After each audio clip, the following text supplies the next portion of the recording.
Welcome back, WNST, Towson, Baltimore, and WNST.net, and of course, Baltimore Positive. I'm not wearing my Baltimore Positive logo. We don't have it over here. Don Moeller and I. What's that? We're playing a little Zoom fun here and recording our 200th episode. Can you imagine? We're doing it without the Baltimore Positive logo. I gotta grab a hat or something up here and I'll hold it for you. All right? Does that work? How you doing, man? 200 episodes. Who would have dreamt it, right? It's pretty amazing. It's remarkable that when you think back 1 year, you had this brainchild. You and I sat down, talked about what you wanted to do and what vision you had for Baltimore Positive.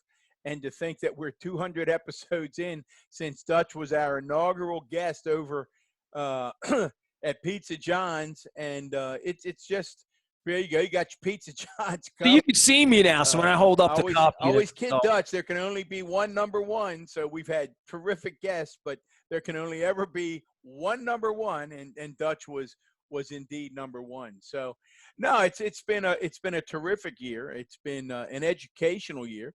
You know, I would say to you, Nestor, when you had this idea and you thought, hey, I want to do something other than sports, and boy, how prescient did that turn out to be?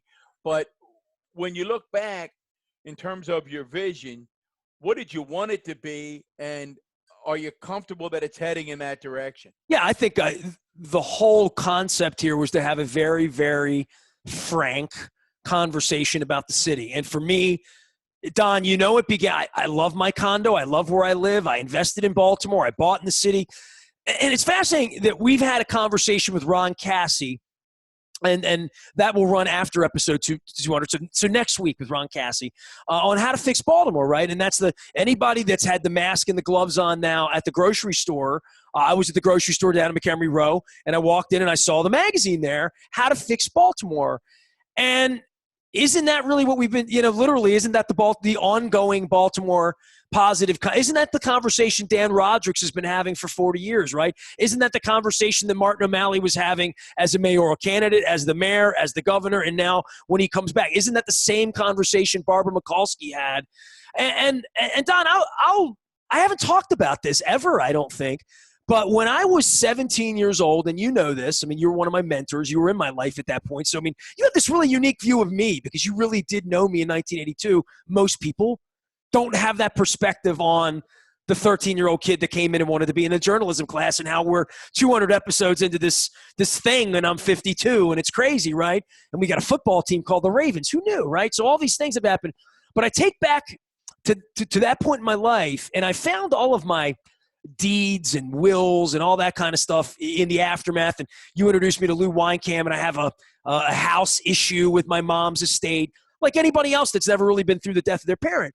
But back in 1986, I got a job at the Baltimore Sun. Jack Gibbons was just an incredible mentor to me, just a wonderful man, incredible man, and hired me in January 1986. And it was I had a job, I had benefits, I had a son who was a year and 3 months old at that point, 15 months old, if you could put your arms around that. I was 8 months out of high school. I was at Dundalk Community College at that time, taking some classes. And I got a job at the Sun. It was an overnight job after being at the News American. And I saved some money. You know, I think I was making $17,000 a year, right? And on top of that, I was doing like some writing, covering some high school sports where, Jack could throw me another $50 a week, or, whatever it was at the time.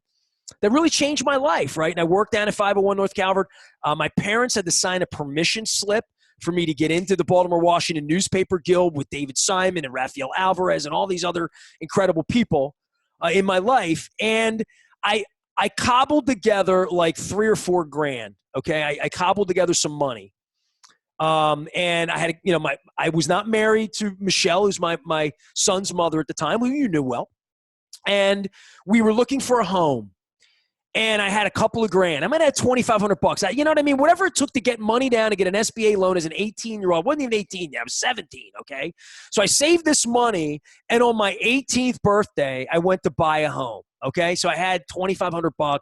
I had, the mother of my son, we were going to move in, and we looked at places that were near my then in 86, my parents were, I don't know, do the math, 86 minus 19.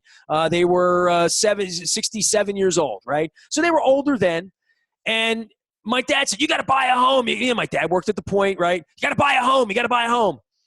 And we looked in Essex behind where, let's say, the Hojoy restaurant, where Essex Elementary was, right? Because we were looking for a place over by Mace Avenue to put my son in school, right? So I got a couple grand together. I got a job, got a good job. At that point, I think I was drinking beer with Eddie Van Halen. You can look that up that summer. The 5150 tour was the summer 86. So that fall, and I write and post pictures about that time in my life all the time. My hair looks like it does now, right? I was kidding Mark Miller about that last week. We all have 1985 hair. I got your hair, and I'm going to, you know what? If I had the yearbook in here, I would embarrass you. I think I took it out. Honey, bring me the yearbook. I'm going to hold up the molar pictures. If I can't get back out to a barber soon, I'm going to have that 1980s hair again. All coming back, D.I. All coming back, brother. But in October of 86, I turned 18. And in November 86, and I'd have to go back and look at the deed and when I bought it, okay? There were two houses that I was looking at the time, okay? So I'll give you – and I looked in Rosedale. We went into some places that had fixer-up issues. I was not a fixer-up guy. I needed to be near my parents. There was still a thought that my son could have my son could use the parents' address and go to Colgate. So it was all of this going. Our Lady of Fatima, all that was in my life in 1986. But what was in my life was this. I had a couple of grand. I was going to buy a home, and I was trying to make an investment, okay? So the choice was Essex, and I don't remember the road, and I could Google map it up and find it easily, but you get the idea, right? Behind what my mom used to call Cheap Charlie's, where they sold the produce. Before you get to Mace, but across the bridge. Sure. All right. The other home was at 428 Kane Street. At that time, across from Anchor Post, now there's a McDonald's, and there was a supermarket that left, which is crazy, considering how much produce I bought there, and all of this incredible Latin fruits, vegetables, stuff of my youth that I could get there. Incredible supermarket, gone, right? But that wasn't there. That house was 48,000, 46,000, like that. The house in Essex was, I don't know, 50, 51, 52. The break on it was school, whether, I was going to send my son to Fatima or to the city school, or whether the county was an option, or whether we were going to live in Essex, or whether we wanted to live in Essex. And cable television was a big issue because you didn't have cable television. Like, if I live here, I'm not going to have the Orioles games. I'm going to have to get whatever that Bandit Channel 51 TV thing with the you needed a rabbit ears or whatever it was. Was it OTV? What had a funny name? Super TV. Remember Super TV, right? Super TV. Super TV, right? So I wound up buying the house in the city, and I threw some parties there. Owned that house for 12, 14 years. When I went to sell it, I couldn't give it away. I wound up selling it for $2,000 less than I bought it for 12 years later. I sold it for $46,000, and a friend had to buy it, and he was going to flip it, whatever they were going to fix it up, whatever. And, and we've talked so much about the city and the county and taxes. 2003, I bought a place in the city after living in the county, having property in White Marsh, selling that property, making a handsome profit on that property when my wife made a handsome profit at that time in New Hampshire on her property. And we bought in Baltimore in the city, a block from where she worked, in the middle of where I always wanted to be, where I always worked, in the city I love. And I said, Don, come on down to my house, man. I want to show you my place. 2 years ago, we wanted to sell because we don't have an outdoor deck to sit on where my wife can go out and have a pot of coffee in the morning and grow plants outside, literally have bees come to the window, So after 15 years, we want to sell our place downtown, and 2 years later, I can't give it away. So I took a shower on the first property I ever bought 12 years later when I couldn't rent it, couldn't give it away, thinking the hospital's coming, thinking that development that came after I sold it, that made the McDonald's and made the area in front of Kane and Eastern where the Double T Diner is, that I lived there for 10 years of my life. And then I lived in White Marsh. But I love Baltimore.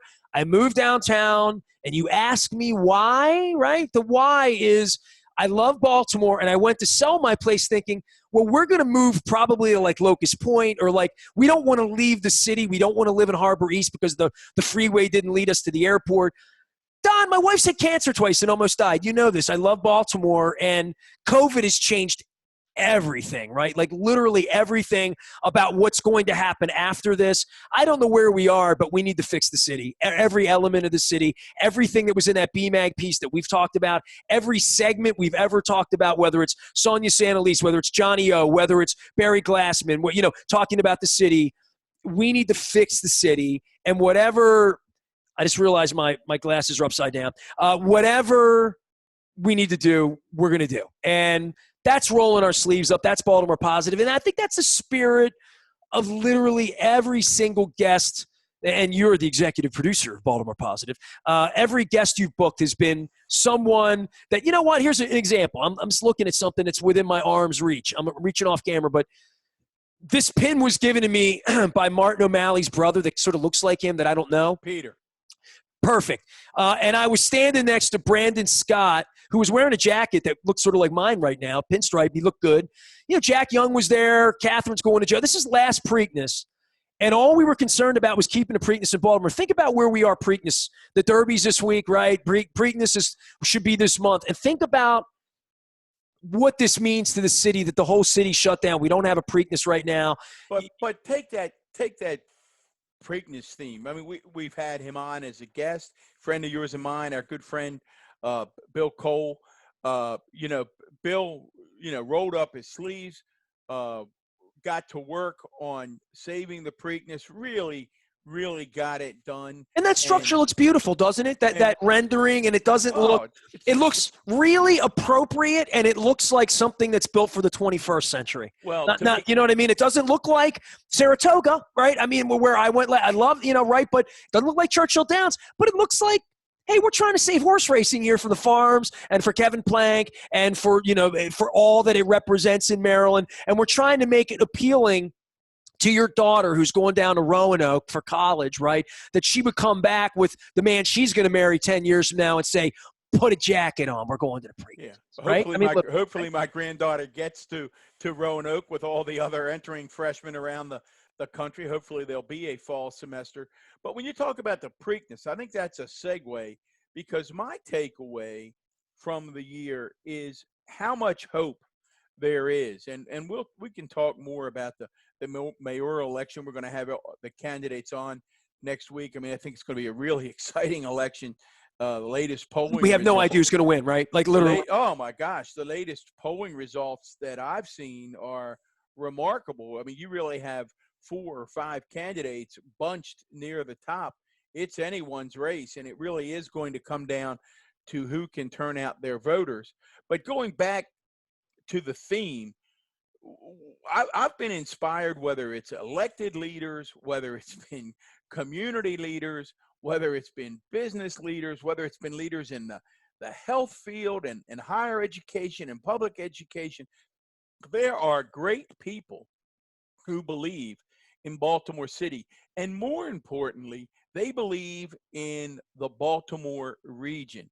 I think leader after leader that we've had on has been very, very clear that it's not Baltimore. It's not this 80 square mile in the middle of this regional area. It's the entire region. And that's I think, what gives us hope. I mean, we've had incredible people. Well, I want to share something with you, because I just looked on my phone. 2 hours ago, you and I did whatever episode Jay Perman was, right? So we had a nice little chat with Jay Perman, University of Maryland education systems.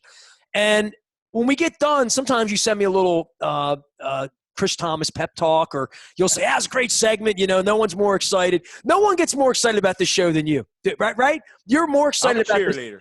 Yeah. I'm a cheerleader. Well, I want pom-poms. No, I want to hold this up for you and see. So what does it say? You tell me what it says. We have a lot of good people. Here's for those of you. This is on your phone. I sent this to you. Here's the text that I sent to Nestor. We have a lot of good people around here. And here I have to be talking in order for you to see it. Technology. It says we have a lot of good people around here. Now, how to get that mojo going through government to the people. That's what I sent you right there. There it is. When I'm talking, it'll pop up for you. Yeah. I sent this to you 10:38. Literally, I just put your phone number on. And we do. But I mean, on our thread. But we've had leaders in the foundation world like Matt Gallagher rolling up sleeves, getting things done. The absolutely incredible Sarah Heminger, the unbelievable Lena Wen. I mean, all of the elected officials. We've got this group of folks who are just ready. Ron Shapiro, right? Ron Shapiro. I mean, who's better than Ron Shapiro? How about Kurt Schmoke this week? But Kurt Schmoke was amazing. I was inspired by Jay Perman, and I encourage folks to make sure you listen to all the education leaders, and for Dr. Perman to be talking about the important lessons that he learned as a pediatrician and how that's driven him in these leadership roles that he had, both as president of University of Maryland, Baltimore, and now as the chancellor of the University System of Maryland. We've had the Freeman Rabowski, Sandra Curtinitis, go down the list, Kim Schatzels, great people visiting us on this show and giving us perspective. I appreciated very much the perspective that Ted Venetoulis and Don Hutchinson brought in terms of really the history of working to make Baltimore better, and both of them as previous county executives talking about their regional efforts when it wasn't always popular to talk about regional efforts. And then Ron Cassie, you mentioned, from Baltimore Magazine, talking about the history of this referendum in 1948 that really locked the city off from the region and really made it impossible for the city to continue to annex thriving neighborhoods from the county, which, people don't realize, as he points out, that Hamden and Woodbury and Rowan Park and Lauraville and others, they were all parts of the county. And his point, I think Ron's point, and folks will have to listen, is that we really have to get serious. And very, very politically tough to do. And I was in that chair and I understand it. But that if we're going to get really serious about fixing Baltimore, we have to talk about some kind of regional approach. Well, you can't be doing things like killing the red line and saying that you're doing things for Baltimore, right? So, I would say big ideas, or, I think Ron Cassie called them bold ideas, right? That has to be a part of this to support education and job training and technology and better spaces, better places. We talk about the road to nowhere. We talk about what's happening in East Baltimore. All these things in that BMAG piece, but bold ideas about the Inner Harbor. And that's the bold idea of Governor Schaefer. And I think we could go back to Fraser Smith to ask about this, or Wasserman, or anyone that was around during that era, Mikulski, guests that we've had on the program, that the bold idea was we have this fish market downtown that we've cleared out that used to have smokestacks and spices and hookers and Baltimore Street and all of these things, this port. And now it's 1978. What are we going to do with it? What are we going to do to make downtown vibrant? And he envisioned the Orioles downtown and a science center, an aquarium, and that people would want to see cannons up on the hill, even though it's the stupidest thing in the world. By the way, I got something for the cannons. One of the things that I hate, that I've hated living down here for 17 years, and my cat hates it. Both of my cats have hated it. My wife and I hate it. Are the cannons going off. And I tell James Bond this all the time. James, I love you. I love living in classrooms. Love everything. The cannons and the noise at the harbor after 9/11 in the bombs in city thing is very, very disconcerting. I live down here, and it scares the bejesus out of me. So I got a better idea. Like, this idea came. It's a big idea. So I'm dropping this on you, right? You've seen the idea for the pedestrian bridge, the glass bridge over the city. I think that's awesome. I don't know structurally or like getting boats in or how you draw bridge it, or I think it's awesome. I'm all about it. I love it. As someone who lives down here, I love it. But I have this other idea that came to me, and I'm gonna totally give it to Bill Cole, and Bill Cole Roofing, Bill Cole. Okay, this Bill Cole, not this Bill Cole. I have two Bill Coles on one hat. So this is you have two Bill Coles in your life. I actually have three Bill Coles that I found out. There's another Bill Cole in my life too, but this is the other Bill Cole, Councilman Bill Cole. So it's Roofing Bill Cole, who actually and this might be news to Johnny O, and I'm going to, I got one county executive here and the other one's going to hear about this because people watch this show. Apparently Johnny O and Bill Cole had an idea that was floated over a beverage at one of the Nashville events about using the Inner Harbor and doing a Bellagio water idea, using the waterway as a spectacle on a nightly basis. And I had an idea a long time ago about the World Cup. You've heard my World Cup wacky idea, right? I don't recall it. Really? Oh, Don, man, this is episode 200. Let me give you a big idea I had. You ready? You know this idea because no, you helped me. I don't think I do. No, Don, you partnered. You partnered with me to do the World Cup in the square in Towson. I recall that, yes. My big idea was that Baltimore should host the North American World Cup viewing for a month, and that the hotels, the city, with Washington, D.C., with the proximity, with Federal Hill, with the theme of our guest this week, Rebecca Hofberger, and my dear friends over in Little Italy showing movies. I wanted to have the World Cup live on barges in the Inner Harbor to make the Inner Harbor what I saw in Zurich, Switzerland during the '06 World Cup, which was a complete urban Super Bowl style festival that would last the length of the World Cup, like a month, but be the place where Mexican fans could come from anywhere and be with Mexican fans. German fans could come from anywhere in North America and descend upon Baltimore for the 10, the 14, the 18 cups. My idea was to build it as the place that's Soccer Town, USA. The idea that happened was the IRL, right? So they built a track around my house. It didn't work. It was terrible in most every way, and I supported that wholeheartedly. And go back and look it up. I thought it was great that it ran outside my building. I had the best view of the track. I do too. But the effort to me would have been better served with a European style, completely world inclusive. Ghana fans from D.C. could take a train or a bus to Baltimore, fly a flag, and have Ghana restaurants in the harbor. And, Don, you could come down and educate your grandkids that day about Ghana because they're playing Switzerland, and the embassies could then come to Baltimore because we had the harborage and the will to do it.